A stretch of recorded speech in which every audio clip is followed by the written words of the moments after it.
इसे कहते हैं सोने पे सुहागा। दिन में मस्त काम, शाम को थोड़ी सी मस्ती और रात को आराम। क्या बात है राजीव, काम का मजा तो तब है जब काम अच्छा हुआ हो। स्वाति, तुम कहना क्या चाहती हो कि हम लोग का काम ठीक नहीं है? कहाँ हुआ यार, पिक्टोरियस पौधे के लिए आए थे, वो मिला? हाँ यार, स्वाति सही कह रही है। अब कल प्रोफेसर कपिल को क्या जवाब देंगे? अरे कह देंगे ना कि जहाँ तक आपने कहा था हम लोग गए थे, लेकिन पिक्टोरियस पौधा मिला ही नहीं। अरे ऐसे कैसे कह देंगे? अरे जो भी कहना है कल कहना है, ठीक है ना? तो कल कह देंगे।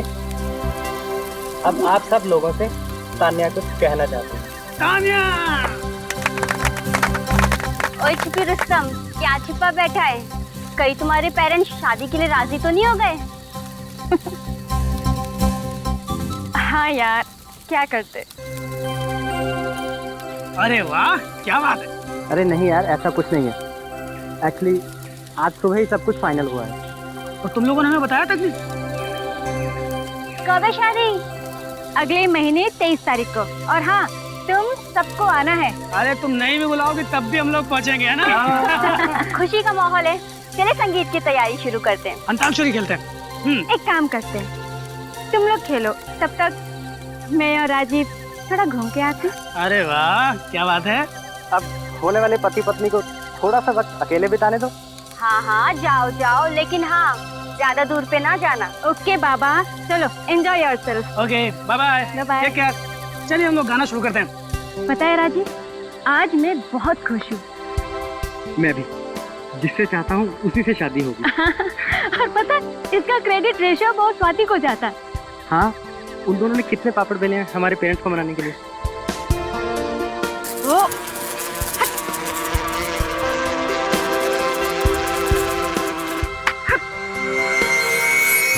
भागो यहाँ से। हाँ भागो। चल।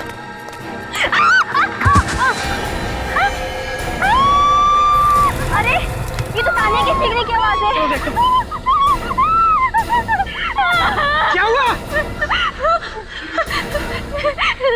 लाश। लाश।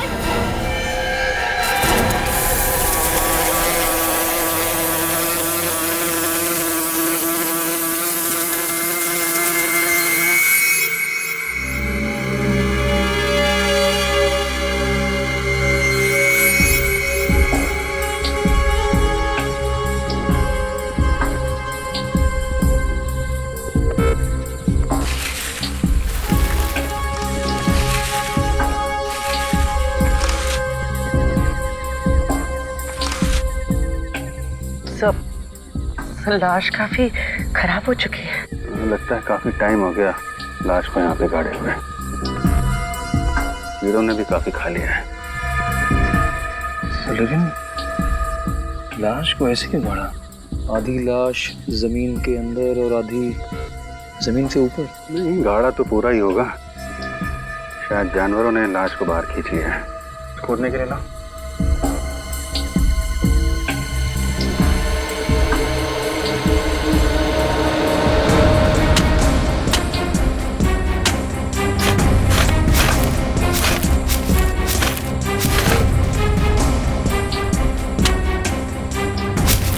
सर, ये तो किसी लड़की की लाश है।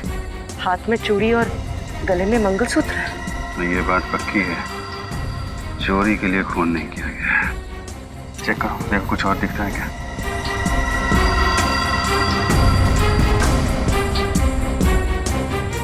ये सबसे पहले लाश किसने देखी थी? मिस तान्या ने सर। हाँ सर, न ही मेरा पैर फिसलता, न ही मैं गिरती और न ही मुझे ये लाश दिखती। हम दोनों टहल रहे थे सर कि अचानक से बहुत सारे ब्लोफ्लाइज हमारे ऊपर आ गए, और हम जानते हैं कि ब्लोफ्लाइज सिर्फ लाश पर ही मंडराते हैं, तो इसलिए हम घबरा के भागने लगे। तो अचानक से तान्या के पैर फिसलने पर वो एकदम से लाश के ऊपर जा गिरी। ब्लोफ्लाइज लाश के ऊपर ही मंडराती, आपको कैसे पता चला? सर, हम लोग साइंटिस्ट हैं और एक रेयर प्लांट जिसका नाम पिक्टोरस है, उसे हम लोग ढूंढ रहे थे। इसलिए हम लोग जानते हैं कि ये ब्लोफ्लाइज लाशों पर ही मंडराते हैं। कब से कैंपिंग कर रहे हैं आप लोग यहाँ पे?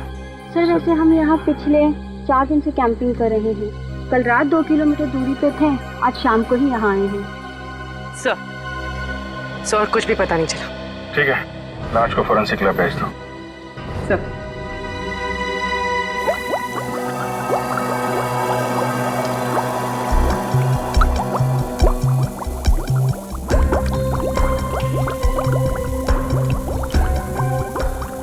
आसान कैसी हुई इसकी मौत? मौत गोली लगने से हुई है बस। ये देखो, ये देखो, इसकी खोपड़ी पर पीछे की तरफ गोली मारी है और गोली बहुत नजदीक से मारी है, जिसकी वजह से इसका सामने का आधा चेहरा भी गायब हो गया। बस गोली मार के ले जाके गाड़ दिया इस बेचारे को जंगल में। मतलब इसकी मौत गोली लगने से ही हुई है। हाँ, शरीर पे और कोई सिम्टम्स है नहीं बा, ना तो जहर के कोई ट्रेसेस हैं, ना ही चोट का कोई और निशान है। वैसे इसकी उम्र क्या होगी? बॉस, इसकी हड्डियों का केमिकल एनालिसिस तो बता रहा है कि इसकी उम्र 28 से 30 साल के बीच में होगी। तारीख का बना रही है इसका चेहरा, उससे पता चल जाएगा कि मरने से पहले ये कैसी दिखती थी। और इसकी मौत कब हुई होगी? बॉस, लाश को देख के तो लगता नहीं कि इसको मरे हुए ज्यादा दिन हुए होंगे। ज्यादा दिन नहीं हुए होंगे? नहीं। तो फिर इतनी बॉडी सड़ कैसे गई? बॉस, क्योंकि इस औरत की लाश जंगल में थी, इसलिए मैगेट्स, ये कीड़े जल्दी पैदा हो गए और इन्होंने अपना असर इसके शरीर पे जल्दी कर दिया। लेकिन थोड़ा वक्त दो, ये कीड़े खुद बताएंगे कि आखिर इसकी मौत हुई कब थी। कीड़े? सालू के साथ कीड़ों से कैसे पता चलेगा? सब पता चल जाएगा पेड़ी। सर हाँ तारिका,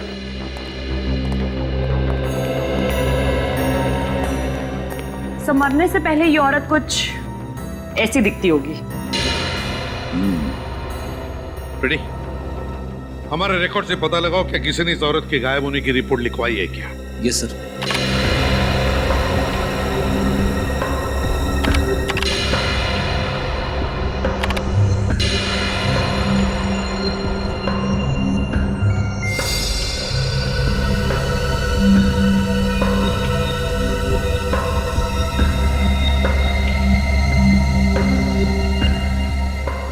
सचिन, ये तो अच्छा हो साइंटिस्ट लोग जंगल में कैंपिंग कर रहे थे, नहीं तो लाश वहीं पर पड़े पड़े सड़ जाती और किसी को पता भी नहीं चलता। हाँ सर, ये बात तो है सर। हाँ श्रेया, कुछ पता चला? हाँ सर, पिछले 6 महीनों में 15 औरतों के लापता होने की रिपोर्ट दर्ज कराई गई है। और सर, इनमें से ये औरत का चेहरा सालू के सांप के बने हुए चेहरे से मिलता जुलता है। हाँ, लगता तो बिल्कुल वैसा ही है। और कोई सबूत मिला है? Yes sir. सर, लाश के गले में ये जो हार मिला था, बिल्कुल ऐसा ही हार इस औरत के गले में भी है। हाँ, हार भी वैसा ही है। रिकॉर्ड के मुताबिक इस औरत का नाम निशा है, उम्र 28 साल। निशा? सर, सालू के साहब यही कह रहे थे कि उस औरत की उम्र तकरीबन 28 से 30 के आसपास होगी। इसके गायब होने की रिपोर्ट किसने दर्ज करवाई? उसके पति हर्षित ने। पत्नी ने? हर्षित? और सर, ये कंप्लेंट उसने सिर्फ 4 दिन पहले ही दर्ज करवाई है। सिर्फ 4 दिन पहले? सिर्फ 4 दिन पहले?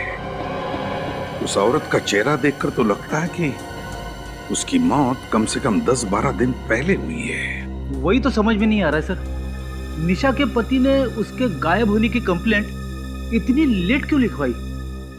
ये तो अब निशा का पति हर्षित ही बताएगा।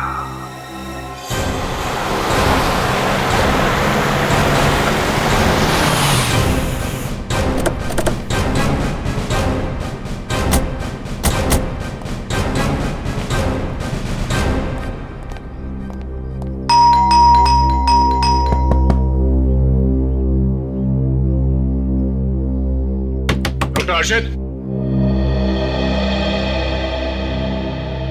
आप भी डॉक्टर हर्षित हैं? जी, आप लोग?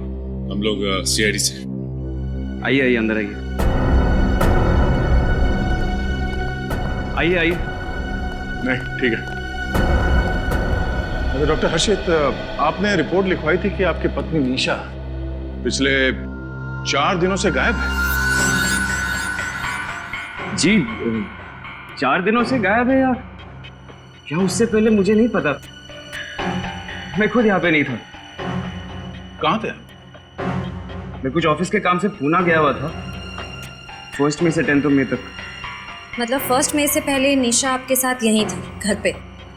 जी, मगर आप लोग मुझसे ये सब क्यों पूछ रहे हैं? क्योंकि हमें एक लाश मिली है और लाश के पास से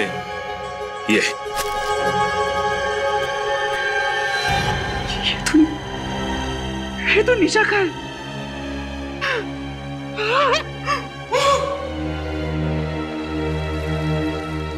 सर ये तो ओवर एक्टिंग करने लगा। करने दो सचिन, बड़े बड़े एक्टरों को देखा है हमने, करने दो।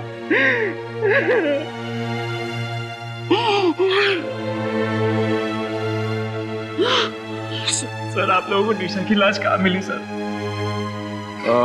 यहाँ से कुछ दूर एक जंगल है, वहां से मिली।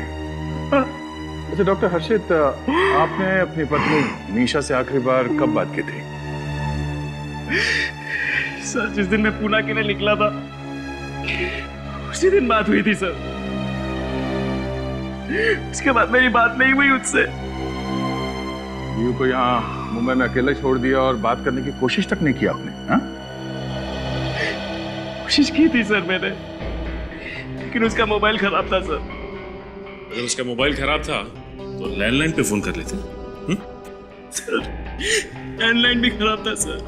क्या बात है, मोबाइल भी खराब, लैंडलाइन भी खराब। बड़ा अजीब इत्तेफाक है, दोनों के दोनों फोन खराब से। ये सब तो एक बहाने हैं डॉक्टर हर्षित। अगर आप चाहते तो किसी तरह से अपनी बीवी से कांटेक्ट करने की कोशिश कर सकते थे। हाँ?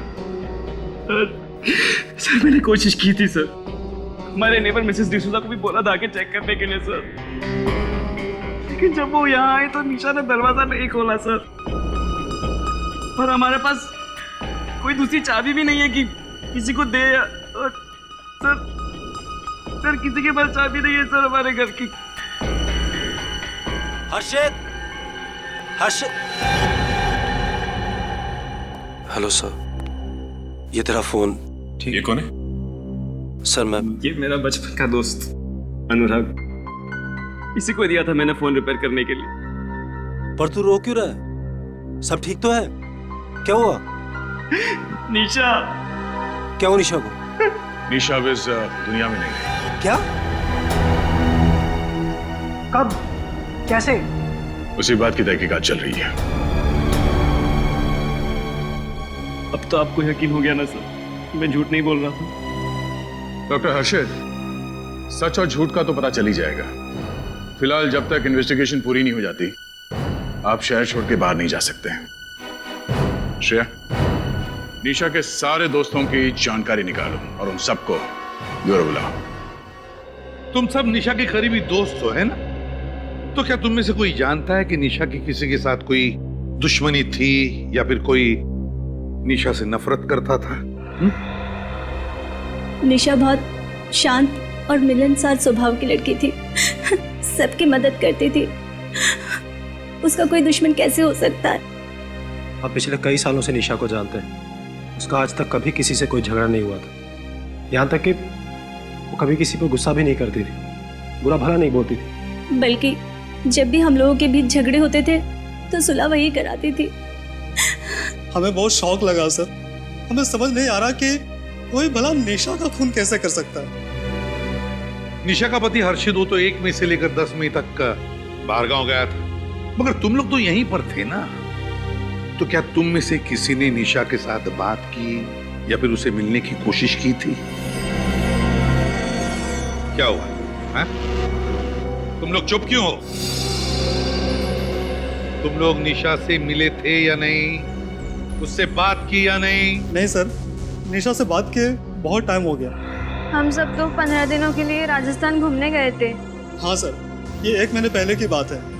अब मैंने उसे उस टाइम में फोन करके पूछा भी कि अगर तुम हमारे साथ आना चाहती हो तो, लेकिन उसने मना कर दिया सर। और हमारे वापस आने के बाद मेरी उससे कोई बातचीत नहीं हुई सर। क्यों? क्यों नहीं बात की? हैं? 1 महीना हुआ, तुम्हें से किसी ने भी निशा को फोन तक नहीं किया, उसकी पूछताछ नहीं की। अपने आप को उसके करीबी दोस्त कहलाते हो ना? हैं? वाह!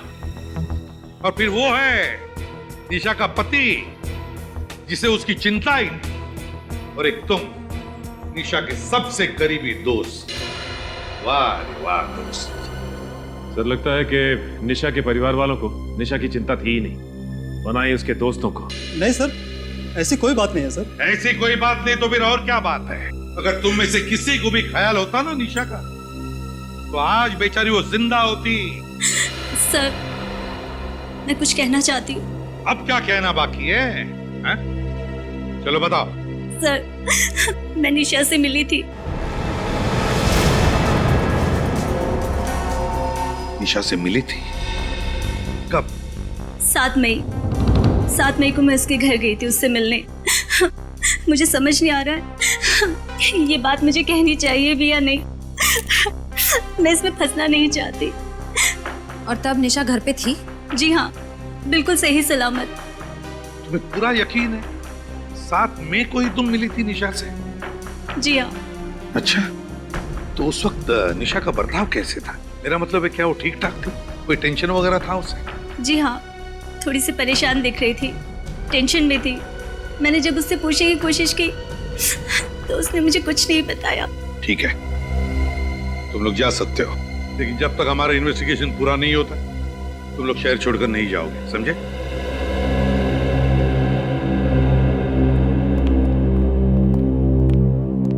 सर, अगर अंजलि 7 मई को निशा से उसके घर पे मिली थी तो इसका मतलब है कुछ तो गड़बड़ है। फिर तो सर निशा का खून हर्षित नहीं कर सकता, क्योंकि 1 मई से लेकर 10 मई तक हर्षित शहर में था ही नहीं सर।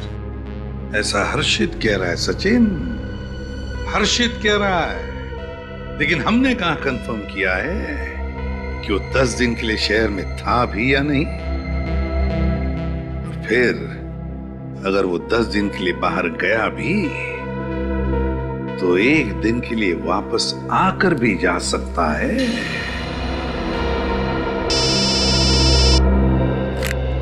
हाँ साळुंखे, बस खुली हुई लाश पर ये ब्लो फ्लाइज, जिसे साधारण तौर पर मक्खी कहते हैं, 10 मिनट के अंदर अंदर पहुंच जाती है।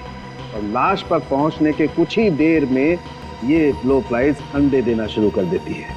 एक ब्लो फ्लाई एक साथ 250 से 300 अंडे दे सकती है, और फिर 10 से 12 घंटों के अंदर अंदर ये अंडे फूटने लगते हैं और उसमें से 2 मिलीमीटर लंबा लार्वा निकलता है। और फिर ये लार्वा लाश के मांस को खाता खाता बड़ा होकर के 8 से 10 दिन के अंदर एक प्यूपा बन जाता है। और फिर 3 से 4 दिन के अंदर अंदर इस प्यूपा में से निकलती है पूरी एडल्ट ब्लो फ्लाई, और ये ब्लो फ्लाई अपने अगले शिकार के लिए उड़ जाती है। बॉस, अंडे से लेकर के लार्वा होते हुए पूरी मक्खी बनने की इस पूरी साइकिल को कम से कम 13 दिन लगते हैं।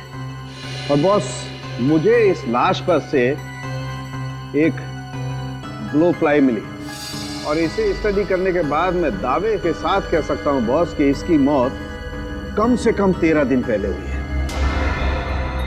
इसकी मौत कम से कम 13 दिन पहले हुई है? लेकिन सर, अंजलि तो कह रही थी कि वो 7 तारीख को निशा से मिली थी। हाँ, ये अंजलि झूठ बोल रही है हमसे, झूठ बोल रही है।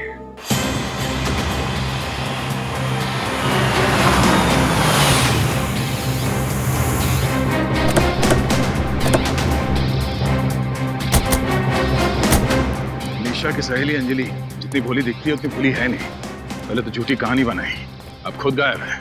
हाँ सर, जरूर इस केस में उसका भी हाथ है, वरना वो हमसे झूठ नहीं बोलती कि 7 मई को वो निशा से मिली थी। सर, यहाँ तो ताला लगा हुआ है। फिर ये डॉक्टर हर्षित भी तो गायब नहीं हो गया? पहले अंजलि और अब ये डॉक्टर हर्षित, दोनों के दोनों एक साथ गायब हैं। माजरा क्या है? अंदर चल के देखते हैं।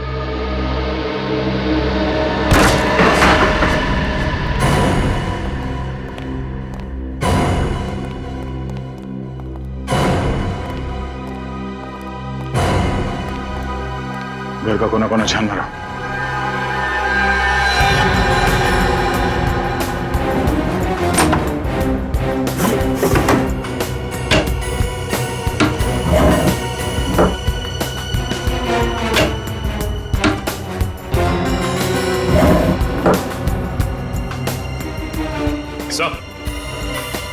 हाँ सचिन। सर हर्षित तो दूर, उसके कपड़े भी नहीं हो पाए। हाँ, मतलब हर्षित भाग गया।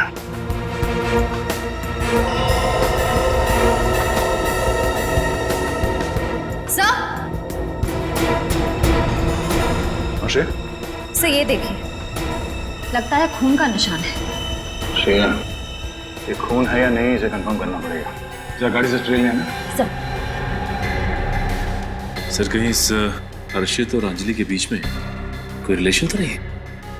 हो सकता है सचिन, हर्षित और अंजलि ने मिलकर निशा का खून किया और अब दोनों गायब हैं।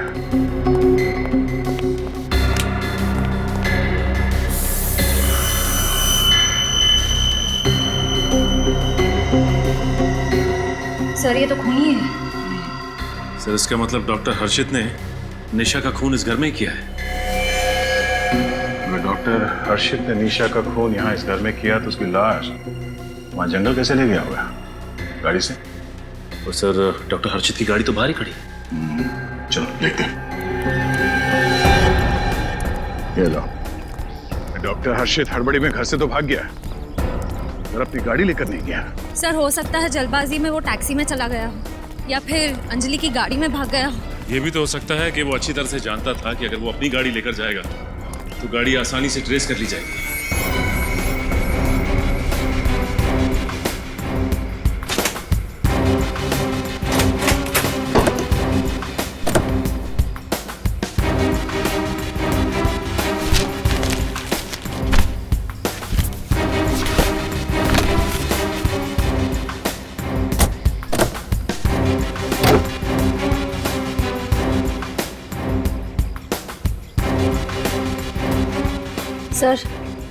सर एक बात नोट की आपने? फ्लोर मैट्स, सीट्स सब एकदम साफ, जैसे हाल ही में गाड़ी को अंदर से पूरी तरह से धो दिया गया। हाँ, ऐसी क्या चीज थी गाड़ी में जो डॉक्टर हर्षित को ये साफ करनी पड़ी? धूल या कुछ और?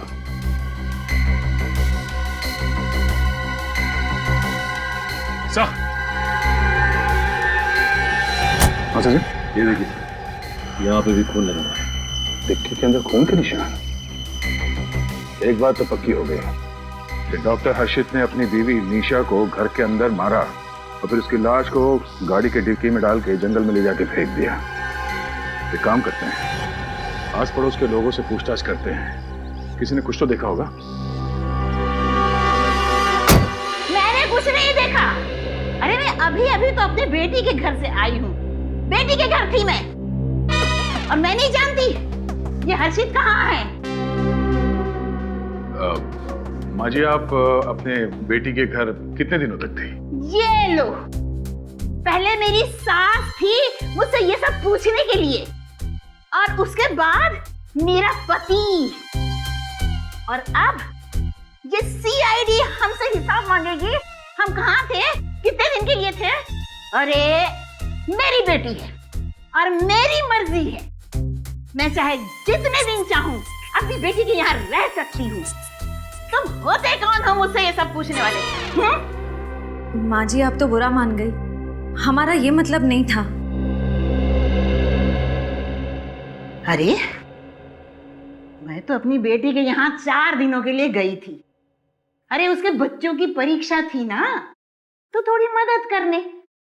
अब ये तो बहुत अच्छी बात है माँ जी। हाँ, अब आई हूं ना, तब से बस अपना सामान अनपैकिंग और घर के काम में ही लगी हुई हूँ। कोई नहीं है मेरे यहाँ ऐसा जो मेरी मदद करेगा। माफ करो भाई, मैंने किसी को नहीं देखा। मैं कुछ नहीं जानती हर्षित कहाँ है, क्या कर रहा है। जाओ यहाँ से। ठीक है। सुनो, शायद मुझे कुछ पता है जी। वो घर भी अजीब है और वो निशा और हर्षित भी अजीब ही थे। क्यों माँ जी, अजीब क्या था? अरे बेटा, 4-6 दिन पहले की बात है। एक रात में टीवी पर अपना मनपसंद कार्यक्रम, शास्त्रीय संगीत का कार्यक्रम देख रही थी। तभी अचानक मुझे हर्षित के घर से अचानक किसी के जोर से चीखने की आवाज सुनाई दी। अरे कोई चीखा? ये जरूर कोई चीखा। और ये चीख इतनी रात को कौन हो सकता है? ये आवाज तो मुझे निशा की लग रही है।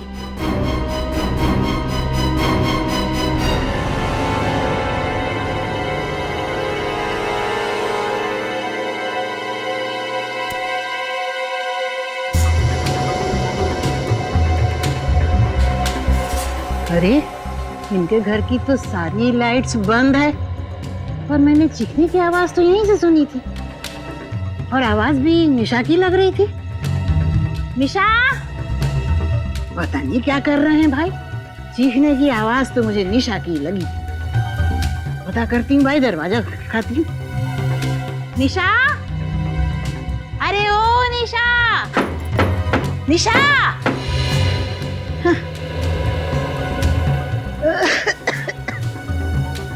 अरे लगता है सब सोच आ गए होंगे या फिर कोई डरावना भूत प्रेत का सीरियल देख रहे होंगे।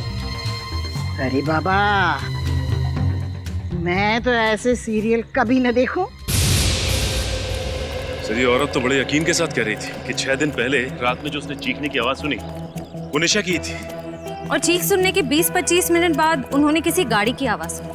इसका मतलब है कि डॉक्टर हर्षित ने लाश को अपनी गाड़ी में डाला और ले आके जंगल में फेंक दिया। ये सब मुमकिन है, मगर डॉक्टर सालुंके के हिसाब से निशा की मौत 12 दिन पहले हुई थी और इस औरत ने निशा को 6 दिन पहले 6 मई को उसके चीखने की आवाज सुनी। ये कैसे हो सकता है? डॉक्टर सालुंके भी गलत तो नहीं हो सकते।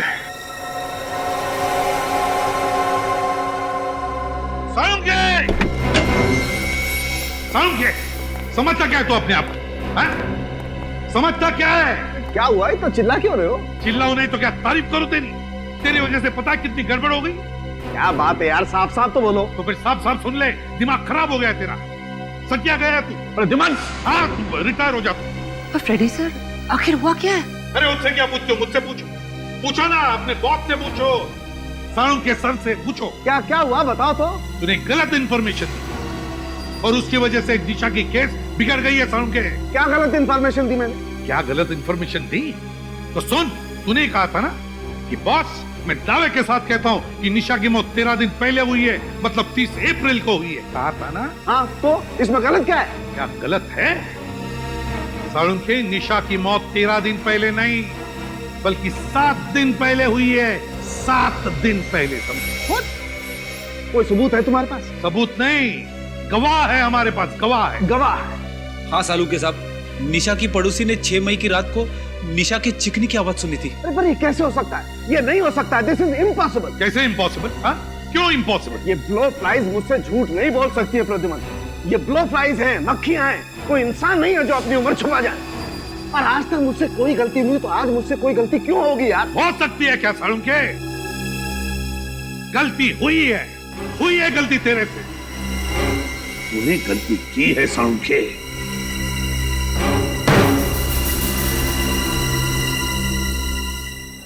जी कहिए। क्या 1 मई से 10 मई तक डॉक्टर हर्षित आपके होटल में ठहरे हुए थे? क्या नाम बताया आपने? डॉक्टर हर्ष। हाँ सर, 1 मई से 10 मई तक डॉक्टर हर्षित इसी होटल में ठहरे थे। यही है?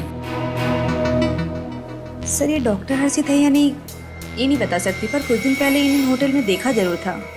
सर यही है डॉक्टर हर्षित। तो पक्का मालूम? हाँ सर, जब भी ये पुणे आते हैं हमारे ही होटल में ठहरते हैं। सर ये देखिए सर, ये क्या है? 6 मई सुबह 10:32 से 7 मई रात 8:45 तक डॉक्टर हर्षित ने डू नॉट डिस्टर्ब का इंस्ट्रक्शन दे रखा। लेकिन 2 दिन तक डॉक्टर हर्षित अपने कमरे में कर क्या रहे थे? सर अपने कमरे में तो क्या, होटल में भी नहीं थे। होटल में ही नहीं? जी सर। कहाँ गए थे? अब ये तो मुझे पता नहीं सर, पर वो बहुत जल्दी में कहीं जा रहे थे और फोन पर किसी से गुस्से में बात करते हुए जा रहे थे। अच्छा, डॉक्टर हर्षित यहाँ अपनी गाड़ी से आए थे या आप? नहीं सर, टैक्सी से आए थे। Thank you. एक बात तो साफ है, डॉक्टर हर्षित 6 मई को पुणे से मुंबई गया, निशा का खून किया, सारे सबूत मिटाए और 7 मई को वापस पुणे आ गया। हो सकता है निखिल, लेकिन इस बात का हमारे पास कोई सबूत नहीं है कि डॉक्टर हर्षित यहाँ से मुंबई ही गए थे। तो अब पता कैसे चलेगा सर? वो अपनी गाड़ी तो लाए नहीं थे, तो जहां भी गए होंगे टैक्सी से ही गए होंगे। एक काम करते हैं, टैक्सी स्टैंड से चल के पता लगाते हैं।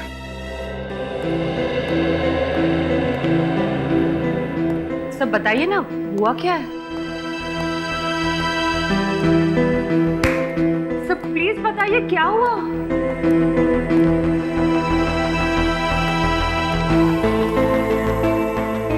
सब गड़बड़ हो गया था। वो प्रद्युम्न सही था, मैं गलत था। क्या? ये मैगट्स गलत थे। क्या कह रहे हैं आप सर? आसान की क्यों बुलाया? बस दरअसल तुम ठीक थे, लेकिन मैं भी गलत नहीं था। क्या मतलब?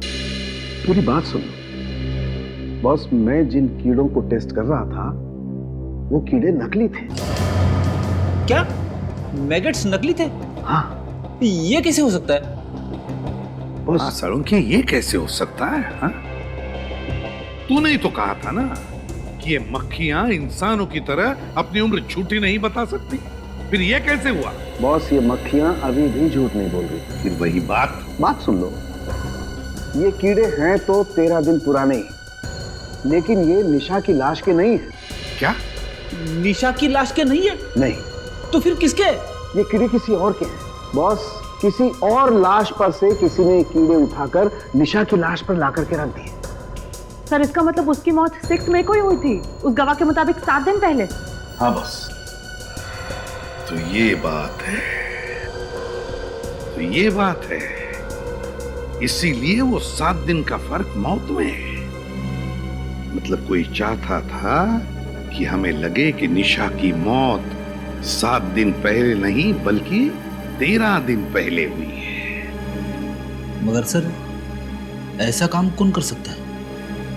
ऐसा काम वही कर सकता है फ्रेडी, जो बड़ा होशियार है, चालाक है, जो लाशों के सड़ने के बारे में जानता है, जो मैगट्स के बारे में जानता है, और वो है डॉक्टर हर्षित। डॉक्टर हर्षित। ध्यान से देखो, शायद देखा हो। नहीं साहब, नहीं देखा। नहीं देखा। भाई साहब, ये आदमी आपकी टैक्सी में बैठा था क्या? हाँ साहब, कुछ दिन पहले ये साहब हमारी टैक्सी में सफर किए थे। बहुत जल्दी में थे, मुझे अच्छे से याद है। इतने अच्छे से कैसे याद है तुम्हें? क्योंकि साहब वो जबरदस्ती बिना बताए मेरी टैक्सी में घुस गए थे। बहुत जल्दी में थे। कहाँ लेके गए थे इन्हें? साहब महाबलेश्वर। महाबलेश्वर? हाँ साहब, बहुत गुस्से में थे और हड़बड़ाए हुए थे। बोले जल्दी से महाबलेश्वर चलो। महाबलेश्वर जाने की ऐसी क्या जल्दी थी डॉक्टर हर्षित को? साहब अपन को महाबलेश्वर नहीं जाना था। अपन की गाड़ी तो पंचगनी तक जाती है, लेकिन वो बहुत जबरदस्ती की है और अपन को एक्स्ट्रा पैसा देने का वादा किया तो अपन राजी हो गया। सर डॉक्टर हर्षित पुणे से मुंबई नहीं बल्कि महाबलेश्वर गए थे। अच्छा, तुम्हें याद है महाबलेश्वर में तुमने इन्हें कहाँ छोड़ा था? रास्ते का नाम, होटल? हाँ साहब, टैक्सी में ये लगातार किसी से फोन पे बात कर रहे थे और महाबलेश्वर के होटल के बारे में कुछ बोल रहे थे। कौन सा होटल? साहब होटल गैलेक्सी स्टार। लेकिन जैसे हम वहाँ पहुंचे तो उन्होंने मुझे 500 के 3 नोट दिए और छुट्टा भी वापस नहीं लिया और बहुत जल्दी में अंदर घुस गए। सर पुणे के होटल स्टाफ ने भी यही कहा था कि फोन पे बातें करते करते जल्दबाजी में निकल गए। टैक्सी के अंदर भी फोन पे लगातार बात कर रहे थे किसी से। आखिर वो बात किससे कर रहे थे? ये तो महाबलेश्वर जाके ही पता चलेगा। Hotel Galaxy star. आप चिंता मत कीजिए सर, आप आइए और बस पार्टी के मजे लीजिए। बाकी सब हम लोग मैनेज कर लेंगे। Okay, thank you. Welcome sir. बताइए मैं आपके लिए क्या कर सकता हूँ? CID, मैं आपके लिए क्या कर सकता हूँ सर? आप बस जवाब दीजिए, बाकी हम संभाल लेंगे। कोई सीरियस बात है सर? सीरियस ही समझिए। हम लोग एक ऐसे आदमी के बारे में पूछताछ करने आए जो 6 मई को आपके होटल में आया था। सर यहाँ तो रोज बहुत सारे गेस्ट आते हैं। आप किसकी बात कर रहे हैं? हम इनकी बात कर रहे हैं।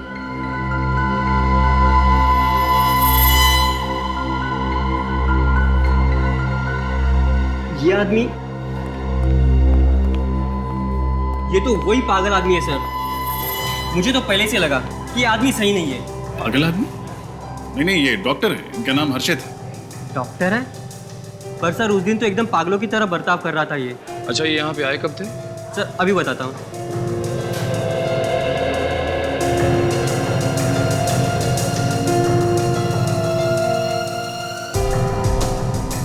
6 मई को आए थे सर, और एकदम से हड़बड़ाए हुए से आए थे और सीधे रिसेप्शन पे आके पूछने लगे कि मेरी पत्नी कहाँ है, मेरी पत्नी कहाँ है।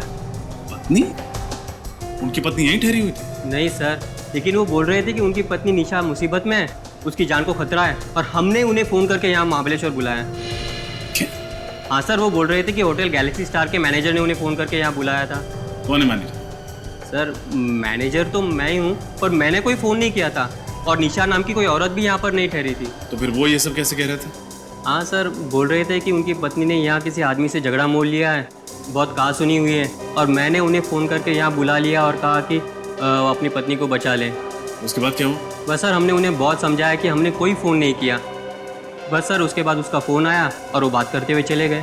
अच्छा, वो किससे बात कर रहे थे, कुछ सुना आपने, या किस चीज़ के बारे में बात कर रहे थे? नहीं सर, हमने तो बस चैन की सांस ली कि वो यहाँ से चले गए। ठीक है निखिल, अगर 6 मई को डॉक्टर हर्षित यहाँ महाबलेश्वर में थे, तो फिर 6 मई को मुंबई में निशा का खून किसने किया? बड़ा चालाक है ये खूनी। प्लानिंग करके पहले उसने निशा का खून किया और फिर खून के इल्जाम में फंसा दिया हर्षित को। हाँ सर, खूनी ने काफी मेहनत की है ये साबित करने की कि खून 10 से 12 दिन पहले हुआ है, यानी कि अप्रैल 28 से 30 के बीच। लेकिन सर, खूनी ये क्यों साबित करना चाह रहा था कि निशा का खून 28 से 30 अप्रैल के बीच ही हुआ है? क्योंकि श्रेया उन दिनों में हर्षित शहर में ही था, शहर में, और खूनी चाहता था कि हम हर्षित पर शक करें। लेकिन सर, हमें ये तो पता चल ही चुका है कि खून 5 से 6 दिन पहले हुआ है। लेकिन इसी दौरान खूनी ने हर्षित को पुणे से महाबलेश्वर क्यों बुलाया? क्यों? वो इसलिए सचिन कि उसने सोचा होगा कि अगर हमें पता भी चल जाए कि खून 10-12 दिन पहले नहीं बल्कि 5-6 दिन पहले हुआ है, तब भी हम शक करेंगे हर्षित पर ही। वो कैसे सर? श्रेया, खूनी ने पहले निशा का खून किया और फिर उसी दिन वो महाबलेश्वर चला गया, और फिर महाबलेश्वर से उसने फोन किया पुणे में हर्षित को और उसे बुला लिया महाबलेश्वर। और खूनी अच्छी तरह से जानता था कि हम लोग पुणे के होटल में जाकर पूछताछ जरूर करेंगे, और हमें यह पता चल जाएगा कि उसी दौरान हर्षित होटल से 1-2 दिन के लिए गायब, और हमारा शक और भी पक्का हो जाएगा। लेकिन सर, खूनी घर के अंदर घुसा कैसे होगा? खिड़कियां, दरवाजे सब सही सलामत था, बिल्कुल भी तोड़फोड़ नहीं की गई थी। सर, ये भी तो हो सकता है कि खूनी निशा को अच्छी तरह से जानता हो और इसीलिए उसके घर में आसानी से घुसा, निशा का खून किया और उसके बाद गाड़ी की चाबी ली, लाश को गाड़ी में डाला और जंगल निकल गया। हो सकता है सर, ये भी हो सकता है कि खूनी ने गाड़ी और घर दोनों की डुप्लीकेट चाबियां बना ली। ये भी हो सकता है इस निशा के घर के आसपास जो भी चाबी बनाने वाला है, उसे जरूर याद होगा कि किसने उससे घर की चाबी और गाड़ी की चाबी एक साथ बना के ली थी। और इस हर्षित के मोबाइल फोन रिकॉर्ड चेक करो, पता चल जाएगा किसने उसे पुणे में फोन किया था महाबलेश्वर बुलाने के लिए। इस चाबी वाले से पूछ के देखते हैं।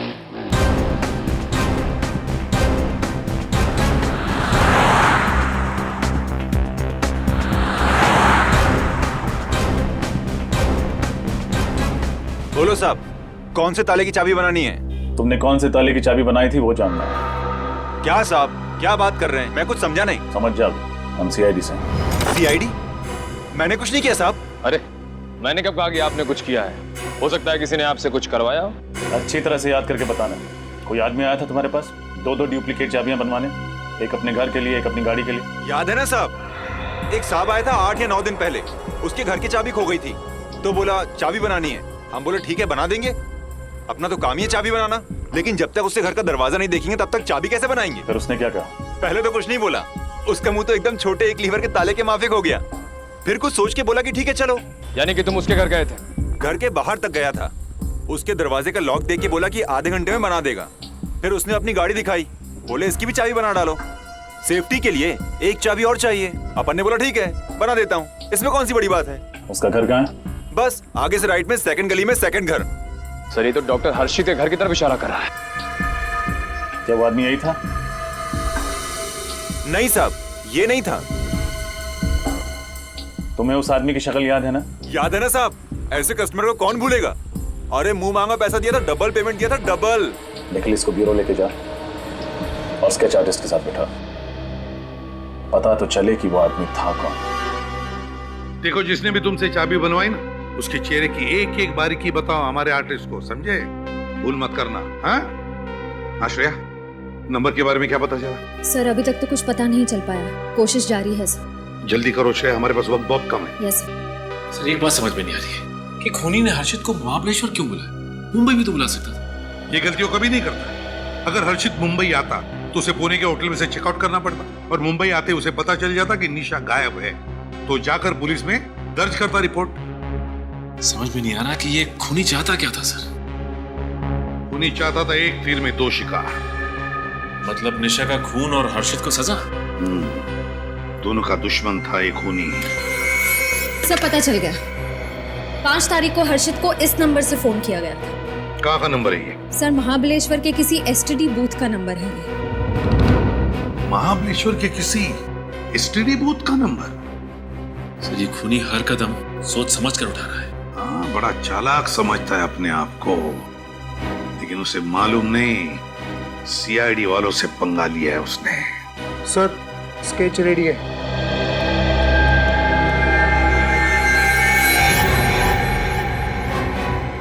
यही है वो? इसी ने तुमसे चाबी बनवाई थी? हाँ साहब, यही है वो। इसने अपने को डबल पैसा दिया था। इसका चेहरा कैसे भूल सकता हूँ मैं? सर इस आदमी को देख के यकीन ही नहीं होता कि ये वही आदमी है जिसने खून किया। हाँ, पहले निशा का खून किया और फिर अपने आप को बचाने के लिए इसने हर्षित को भी गायब कर दिया है। मार भी सकता है ये हर्षित को। इसका फोन नंबर तो है ना हमारे पास, बस फोन करो, पता लगाओ है कहां पर ये, और फिर उठाओ इसे।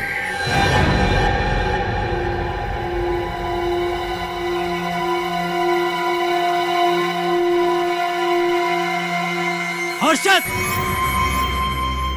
कैसा लग रहा है? डर लग रहा है? हाँ? छोड़ दो मुझे। क्या बिगाड़ा है मैंने तुम्हारा? छोड़ दो मुझे। क्या बिगाड़ा है? हाँ? इतनी जल्दी भूल गया तू?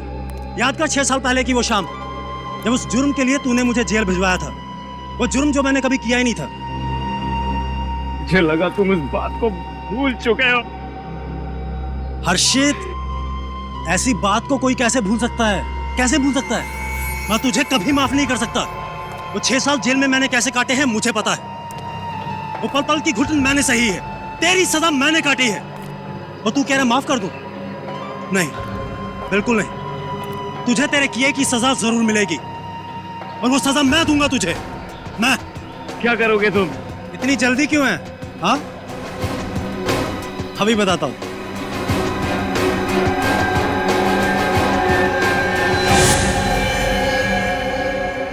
नहीं, नहीं, नहीं, नहीं, नहीं। इस रिवॉल्वर में 6 गोलियां होती, और इसमें सिर्फ 5 हैं।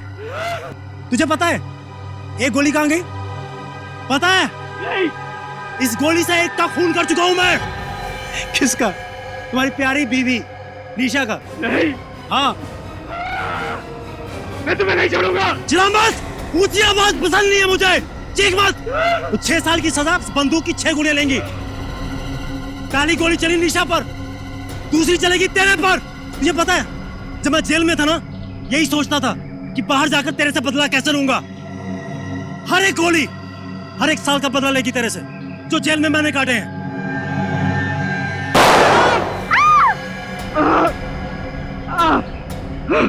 दर्द हुआ? हाँ? रोना आ रहा है? बहुत रोना आ रहा है? मुझे भी आया था। कर दो मुझे, माफ कर दो मुझे। मैं तुझे माफ नहीं कर सकता हर्षित, नहीं कर सकता। तेरी वजह से मेरी मंगेतर ने सगाई तोड़ दी, फिर मेरा संसार कभी नहीं बन पाया। लेकिन तू तो डॉक्टर बन गया ना, शादी कर ली, संसार बना लिया। मेरा क्या? मेरी पूरी जिंदगी, मेरा करियर बर्बाद हो गया। जिंदगी भर के लिए मेरे पे ठप्पा लग गया है, एक खूनी का, एक क्रिमिनल का। और तू कह रहा माफ कर दूं तेरे को मैं? नहीं, नहीं।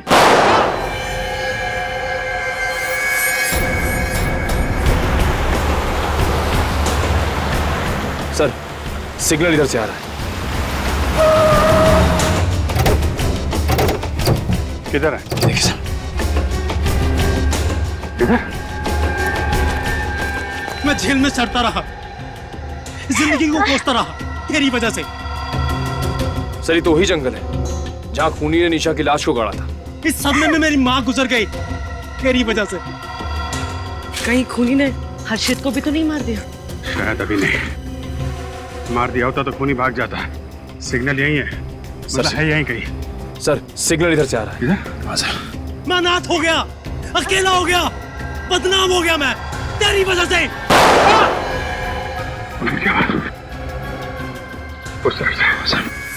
मैं टूट गया, मैं बिखर गया। मुझे उन 6 सालों का हिसाब चाहिए। बचोगे नहीं अनुराग, जेडी तुम्हें पकड़ ही लेगी। फांसी होगी तुम्हें, फांसी। सर सिग्नल सबसे आ रहा है सर। फांसी तो होगी, इससे पहले मैं तुझे फांसी दूंगा। नहीं, नहीं।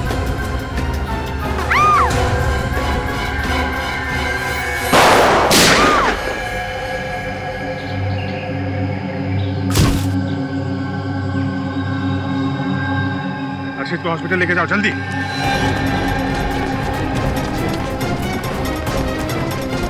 कुछ नहीं होगा हमको।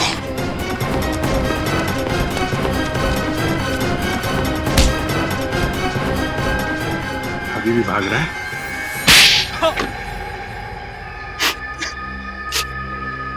कॉलेज में मैं हर्षित और निशा का दोस्त था। हॉस्टल में हर्षित के हाथों एक लड़के का खून हो गया। उसने उस जुर्म में मुझे फंसा दिया। उस झूठे खून के इल्जाम में मुझे 6 साल जेल में काटने पड़े। जेल से निकलने के बाद हर्षित से झूठी दोस्ती का नाटक किया तुमने। ये तेरा फोन। ये कौन है? ये मेरा बचपन का दोस्त अनुराग। मैं बदला लेना चाहता था, जैसा उसने मुझे झूठे इल्जाम में फंसाया था, मैं भी उसे फंसाना चाहता था। निशा का खून करके? निशा के घर की डुप्लीकेट चाबियां मैंने बनाई, और जब निशा अकेली थी मैंने उसका खून कर डाला। मैंने उसके घर का फोन और मोबाइल खराब कर डाला ताकि वो हर्षित से बात ना कर सके। मैंने जानबूझकर उसके खून के छींटे जगह जगह छोड़ दिए ताकि सीआईडी को लगे कि हर्षित सबूत मिटाने की कोशिश कर रहा था, ताकि वो जेल जा सके उस जुर्म के लिए जो उसने कभी किया ही नहीं था। लेकिन अंजलि को क्यों अगवा किया तुमने? क्योंकि ये हर्षित की मदद कर रही थी, उसे बचाने की कोशिश कर रही थी। इस लड़की की वजह से मेरा बना बनाया प्लान बर्बाद हो जाता। मुझे गुस्सा आया, मैंने उसे किडनैप किया और अपने पास यहाँ रख लिया जंगल में। मैं हर्षित के साथ दोस्ती निभा रही थी, मैं तुम्हें कभी माफ नहीं करूंगी। तुमने डॉक्टर हर्षित को महाबलेश्वर क्यों बुलाया? ये मेरा प्लान बी था, ताकि अगर सीआईडी को किसी तरह पता चल भी जाए कि खून 6 मई को हुआ था, तब भी शक हर्षित पर जाए, ताकि सीआईडी को लगे कि 6 मई को हर्षित पुणे से मुंबई आया, निशा का खून किया, तो 7 तारीख को वापिस चला गया। प्लान ए, प्लान बी सब फ्लॉप हो गए।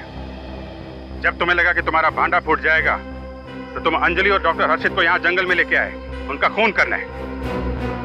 लेकिन तुम्हारा बैड लक, सीआईडी टाइम पे आ गई। डॉक्टर हर्षित को तो उनके किए की सजा मिलेगी, लेकिन तुम्हें कानून को गुमराह करने और निशा के खून करने के जुर्म में कड़ी से कड़ी सजा मिलेगी, शायद फांसी।